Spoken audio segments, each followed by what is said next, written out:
नमस्कार दोस्तों, मैं राहुल धमीजा स्वागत करता हूं आपका अपने YouTube channel commerce concept for you पर।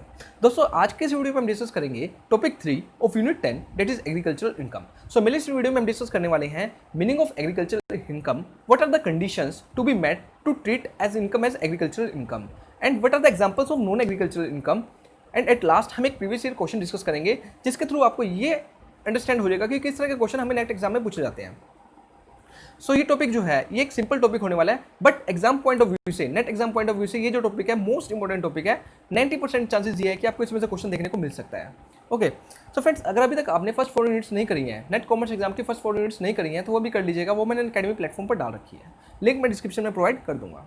सो टाइम को वेस्ट किए बिना स्टार्ट करते हैं आज का टॉपिक।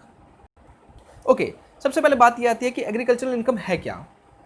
देखो, एग्रीकल्चरल इनकम अगर हम सिंपल एक जनरल सेंस में बात करें कि एग्रीकल्चरल इनकम है क्या, अगर मैं किसी नॉर्मल स्टूडेंट से पूछूं तो वो कहेगा कि एक किसान वो जो खेती करके अपनी इनकम आमदनी अर्न कर रहा है वो एक एग्रीकल्चरल इनकम है।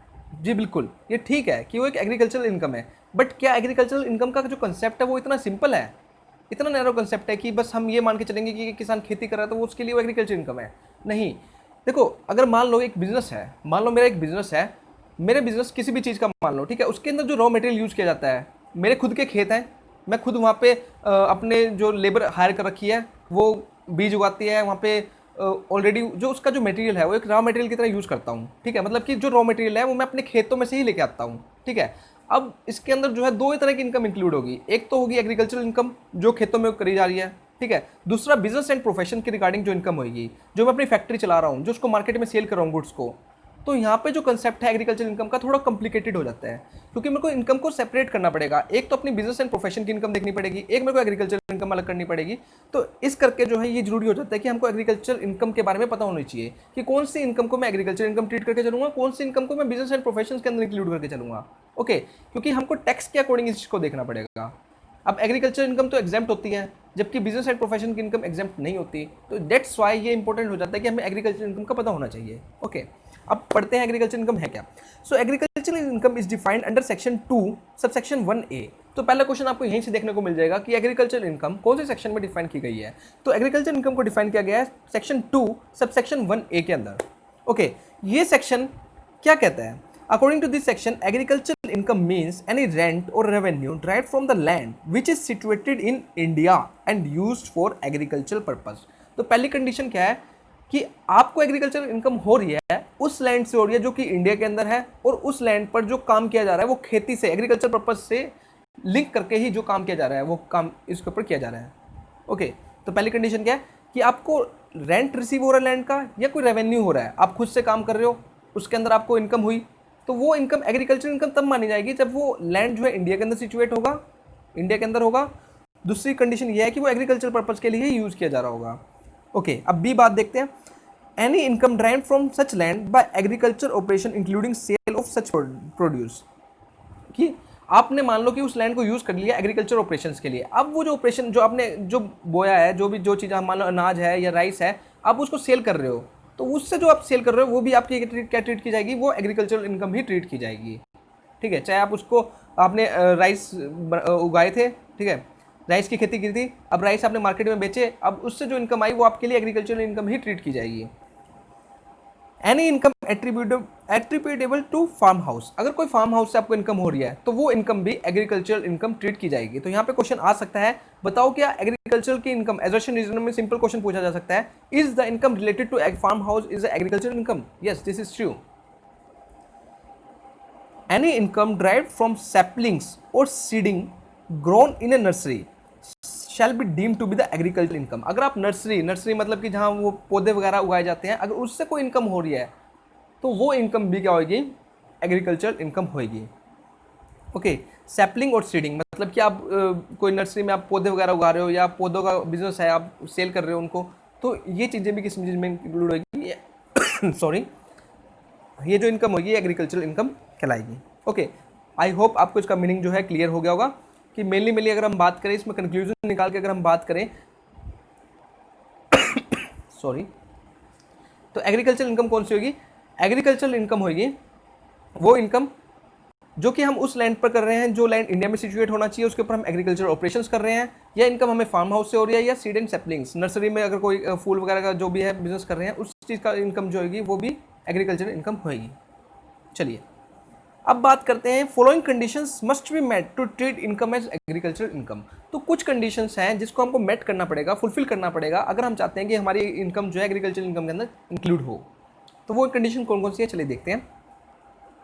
The land must be situated in India, ये हमने मीनिंग में भी देख लिया कि जो लैंड है वो इंडिया के अंदर सिचुएट होना चाहिए। The land must be use for agricultural operation, जो लैंड जिस लैंड पे मैं वर्क कर रहा हूँ वो एग्रीकल्चर ऑपरेशंस के लिए ही यूज होनी चाहिए, ये नहीं है मैं उसको किसी और पर्पज के लिए यूज कर रहा हूँ। The receiver of the income must have interest in the land, मतलब कि अगर मान लो कि मेरा लैंड है और मैं उसके ऑपरेशन कर रहा हूँ, मेरा उसके अंदर इंटरेस्ट होना चाहिए, ये नहीं है कि मैं साइड कुछ और बिजनेस कर रहा हूँ और जस्ट एक लैंड ले लिए और उसके ऊपर मैंने काम स्टार्ट कर दिया। उसके अंदर एक पर्टिकुलर इंटरेस्ट होना चाहिए मेरे लिए, मेरे वैसे उसी के बेस पे मेरी आमदनी चलनी चाहिए। If the person purchasing the standard crops and after cutting it sales in the market then such income is not treated as agriculture income. तो ये चीज़ इंपॉर्टेंट है। अगर मान लो कि स्टैंडिंग क्रॉप्स का मतलब ये है कि मान लो मैंने उगी उगाई किसी से फसल खरीद ली, मान लो एक पर्सन था जिसने अपने खेत में फसल उगा रखी थी, मैंने उससे सीधा उगी उगाई फसल मतलब कि खरीद ली और मैंने उसको काट के बेच दिया मार्केट के अंदर, तो वो एग्रीकल्चर इनकम नहीं है। एग्रीकल्चर इनकम तभी कहलाएगी जब मैंने उस फसल को उगाया होगा खुद से। Okay sorry, direct income from agriculture is treated as agricultural income. तो जो एग्रीकल्चर से हमको डायरेक्ट इनकम हो रही है, मतलब कि मैं डायरेक्ट इनकम का इन द सेंस मतलब मैंने उगाया, खेती करी और उसको मार्केट में सेल करके आया, उससे जो मेरे को इनकम हो रही है वही मेरे लिए एग्रीकल्चर इनकम आएगी। नॉन डायरेक्ट इनकम मतलब मान लो एक मैनेजर है, मान लो मैंने कोई मैनेजर हायर कर रखा है सारी चीज़ों को कैलकुलेट करने के लिए, मैनेज करने के लिए, उसकी जो इनकम होगी वो एग्रीकल्चर इनकम में कैलकुलेट नहीं होगी। ठीक है, तो डायरेक्ट इनकम जो होगी हमको वही एग्रीकल्चर इनकम होगी। तो ये क्वेश्चन आ सकते हैं, ये इंपॉर्टेंट है। जनरली इसी तरह के क्वेश्चन आपसे पूछे जाएंगे कि बताओ क्या एक मैनेजर की जो इनकम है, एक एग्रीकल्चर फील्ड में मैंने मैनेजर अपॉइंट कर रखा है, उसको जो इनकम दे रहा हूँ क्या वो एग्रीकल्चर इनकम होगी? नहीं, ये कभी भी एग्रीकल्चर इनकम नहीं होगी।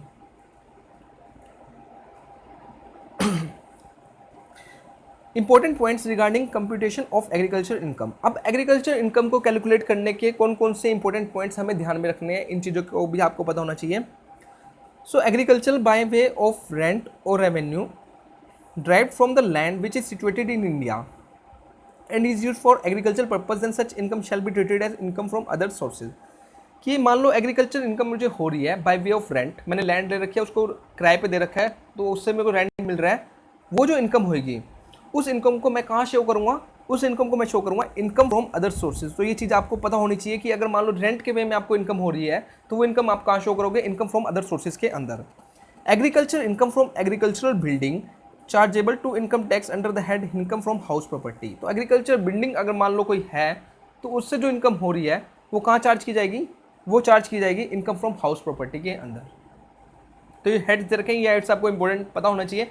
मैच ऑफ द फ्लोइंग में क्वेश्चन आराम से बन सकता है यहाँ से। Any other agriculture income chargeable under the head profit and gains from business and profession. अगर इनसे रिलेटेड अगर कोई दूसरी इनकम होती है किसी और हेड के अंदर किसी और तरीके से, तो उसको हम कहाँ शो करेंगे? प्रॉफिट एंड गेन्स के अंदर from business and profession. If there is a loss of agriculture income, अगर मान लो कि लॉस होता है, अगर मान लो कोई बाढ़ बूढ़ आ गई उसके कारण मेरे को लॉस हो गया, उस लॉस को मैं सेट ऑफ कर सकता हूँ, कैरिड फॉरवर्ड कर सकता हूँ अप टू 8 ईयर्स। तो 8 सालों तक मैं उस लॉस को क्या कर सकता हूँ? कैरिड फॉरवर्ड कर सकता हूँ। तो क्वेश्चन बन सकता है यहाँ से भी।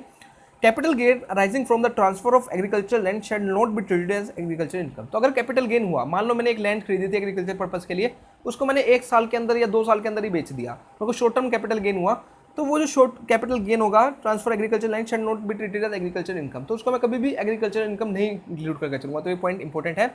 अगर आपको कोई भी कैपिटल गेन होता है तो आप उसको एग्रीकल्चर इनकम कभी भी ट्रीट करके नहीं चलोगे। ओके अब बात करते हैं examples of non agricultural income. अब नॉन एग्रीकल्चरल इनकम के एग्जांपल्स क्या होंगे? यहाँ से कई बार क्वेश्चन आ चुका है। अगर आप 2019 में बात करोगे तो क्वेश्चन आया हुआ था कि बताओ इनकम फ्रॉम पोल्ट्री फार्मिंग जो है क्या वो एग्रीकल्चरल इनकम है? और क्वेश्चन इस तरह का था कि which one of the following is not an agricultural income. तो बहुत सिंपल है, ये चीज़ आपको पता होनी चाहिए कि कौन कौन सी एग्रीकल्चरल इनकम नहीं होती। यहाँ पे हम बहुत बार कंफ्यूज हो जाते हैं कि कौन सी इनकम एग्रीकल्चर है, कौन सी इनकम एग्रीकल्चर नहीं है। तो ये जो एग्जाम्पल्स दे रहा हूँ मैं, ये नॉन एग्रीकल्चरल इनकम के हैं। इनकम फ्रॉम पोल्ट्री फार्मिंग, अगर पोल्ट्री फार्मिंग से कोई इनकम हो रही है तो वो कौन सी इनकम है? वो एग्रीकल्चर इनकम नहीं है। इनकम फ्रॉम बी हाइविंग, कि मधुमक्खी पालन कर रहा हूँ या शहद वगैरह के रिलेटेड कुछ काम है, तो वो जो इनकम है वो नॉन एग्रीकल्चर इनकम है। Any dividend that an organization pays from its agriculture income, अगर मान लो कोई ऑर्गेनाइजेशन है और वो एग्रीकल्चर इनकम से डिविडेंड पे कर रही है, ठीक है, तो वो जो डिविडेंड है, मैंने पहले ही कहा था, जो डायरेक्ट इनकम होती है वही हमारी एग्रीकल्चर इनकम होती है, इनडायरेक्ट इनकम कभी भी एग्रीकल्चर इनकम नहीं होती। तो यहाँ पे जो डिविडेंड है वो एक इनडायरेक्ट इनकम है, इसको कभी भी हम एग्रीकल्चर इनकम ट्रीट करके नहीं चलेंगे। Income from the sale of spontaneously grown trees, कई बार क्या होता है आपका खाली प्लाट पड़ा है, ठीक है, मान लो कोई फील्ड पड़ी है, खेत पड़ा है, खाली प्लाट पड़ा है, उसमें ऑटोमेटिकली ट्रीज उग जाते हैं कई बार, ठीक है, तो उन ट्रीज को बेचने के बाद अगर आपको कोई इनकम होती है तो वो कभी भी एग्रीकल्चर इनकम नहीं होगी, ये पॉइंट इंपॉर्टेंट है। इनकम फ्रॉम डेयरी फार्मिंग, आप भैंस पाल रखी है या गायें हैं आपके पास, दूध वगैरह आप बेचते हो, तो इस चीज़ से जो इनकम होगी वो कभी भी एग्रीकल्चर इनकम नहीं होगी। Income purchase of standing crops, आपने क्या है ऑलरेडी कोई क्रॉप्स थी, मान लो किसी एक किसान ने क्रॉप्स उगाई, आपने उस क्रॉप्स को खरीद लिया और खरीदने के बाद काट कूट के उसको मार्केट में बेच दिया, तो ये इनकम कभी भी क्या होगी, एग्रीकल्चर इनकम नहीं होगी, क्योंकि आपने उसमें कुछ मेहनत करी नहीं, आपने उसको खुद उगाया ही नहीं। ओके, तो ये स्टैंडिंग क्रॉप्स अगर आप परचेज करके सेल कर रहे हो तो वो कभी भी क्या होगी, एग्रीकल्चर इनकम नहीं होगी। Income from land used for storing agricultural produce, अगर आप कोई एग्रीकल्चर प्रोड्यूस को स्टोर कर रहे हो, मान लो कि किसी के दूसरे किसान ने कुछ उगाया और उसको आपके कोई फार्म हाउस या कोई भी ऐसी जगह पर आप उसको स्टोर कर रहे हो, ठीक है, तो स्टोरिंग के जो रेंट वगैरह होगा वहाँ से जो इनकम हो रही है आपको, वो कभी भी एग्रीकल्चर इनकम नहीं होगी। इनकम फिशरीज, आप फिशिंग वगैरह का कोई बिजनेस कर रहे हो, ठीक है, मछली सेल वगैरह कर रहे हो, तो इससे जो इनकम होगी वो कभी भी क्या होगी, एग्रीकल्चर इनकम नहीं होगी। इनकम फ्रॉम स्टोन क्वारीज, आप क्या कर रहे हो, चट्टानों का कोई, मान लो कि बड़ी बड़ी चट्टानों में से पत्थर ला के या उसको खुदान करके अगर कुछ काम कर रहे हो तो इससे रिलेटेड, तो वो भी आपकी एग्रीकल्चर इनकम नहीं होगी। आई होप आपको क्लियर हो गया होगा कि कौन सी हमारी एग्रीकल्चर इनकम है, कौन सी हमारी एग्रीकल्चर इनकम नहीं है। तो ये पॉइंट सारे आपको याद होने चाहिए, यहाँ से जनरली डेफिनेटली क्वेश्चन बनने के पूरे चांसेस हैं। अब एक क्वेश्चन आपके लिए, प्रीवियस ईयर क्वेश्चन है, चलिए देखते हैं। Which one of the following is agriculture income under the head income tax act 1961। तो यह हमारा सितंबर में आया हुआ है, ईयर मेंशन नहीं है, तो आया हुआ क्वेश्चन, प्रीवियस ईयर क्वेश्चन है। ओके, तो हमको बताना है कौन सी इनकम जो है इसमें से एग्रीकल्चर इनकम है। Income from the sale of trees of forest which are spontaneously grown, तो जो ऑटोमेटिकली उग गए हैं। Okay, income on capital received by partner from the firm engaged in agriculture income, agriculture operation, कि interest on capital receive किया जाता है किसी पार्टनर के थ्रू, ओके, जो कि एंगेज्ड है एग्रीकल्चर ऑपरेशन के अंदर। Interest on arrears of rent in respect of agricultural land, okay, आपको इंटरेस्ट मिला है क्योंकि आपने रेंट लेना था, उसके ऊपर एरियर्स थे, उसके रिगार्डिंग कोई आपको इंटरेस्ट मिला है, तो वो बताओ क्या ये एग्रीकल्चर इनकम होगी। Interest received by money lender in the form of agriculture produce, तो मनी लेंडर के थ्रू इंटरेस्ट रिसीव किया जाता है जो एग्रीकल्चर, जो उसने आपको लैंड दे रखी है या जो भी आपको कैपिटल वगैरह प्रोवाइड कर रखी है एग्रीकल्चर प्रोडक्शन के लिए, तो क्या वो एग्रीकल्चर इनकम होगी। तो आपको बताना है इसमें से, प्लीज़ इसका आंसर जो है नीचे कमेंट बॉक्स में जरूर करना, उसके बाद मैं आपको बताऊंगा कि आपका आंसर ठीक है या नहीं है। Okay, so thank you friends for listening and don't forget to subscribe my channel. अगर आप एक कॉमर्स स्टूडेंट है या नेट की प्रिपरेशन कर रहे हैं, आप मेरे चैनल को सब्सक्राइब कर सकते हैं। Hit like if you really enjoy the video. If follow me on academy if you are preparing for NET commerce, अगर नेट कॉमर्स की प्रिपरेशन कर रहे हैं तो आप मुझे अकेडमी पर भी फॉलो कर सकते हैं, वहाँ पे मैं ऑलरेडी 4 यूनिट्स डाल चुका हूँ। Thank you friends for watching.